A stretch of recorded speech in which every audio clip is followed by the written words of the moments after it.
Can you imagine a world without the last installment of the Duke Nukem series? Of course you can. That world might even be slightly better than the one we live in now. After 15 years of absurd delays, developer changes, and pretty much every struggle in the video games industry, Duke Nukem was finally released, and his hype machine rolled into town. Unfortunately for Duke and most of the population of the Earth who had worked on the game by that time, it wasn't any good. The clunky controls, the immature jokes, and ridiculous weaponry had aged horribly, and most gamers were left with a completely hollow feeling about one of the most beloved characters of PC gaming. This is probably one which would have been better left in development limbo.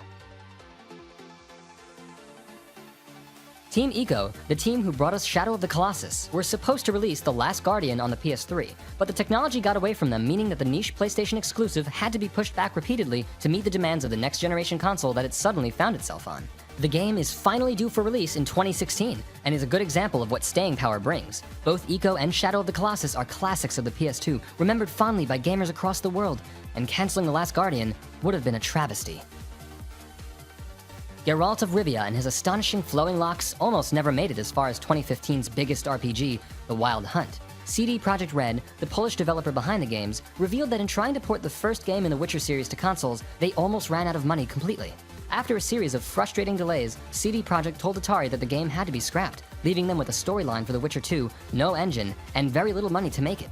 Luckily, they managed to pour everything they had into ensuring that this venerable series continued. Whether you love or hate the Call of Duty series and its strange take on international diplomacy, you have to admit that its zombie modes are an undoubted highlight of modern first-person shooters. Putting you in the shoes of a soldier tasked with protecting areas from hordes of the undead, it adds a fresh spin to the gameplay, and makes a nice wee change from shooting at distant specs who all seem to have rocket launchers.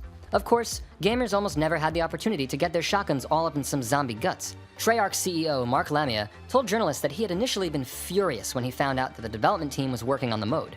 While building the World War II setting of World at War, they became frustrated with the mechanic of shooting and decided to come up with a fresher take. Nazi Zombies was born, but Lamia was keen to shut it down and have them focus on the game.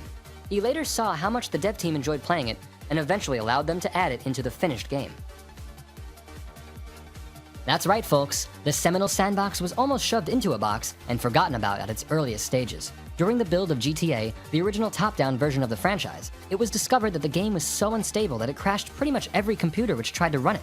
Not only that, the driving wasn't any fun at all, with appalling handling and slow processes to go from running to driving.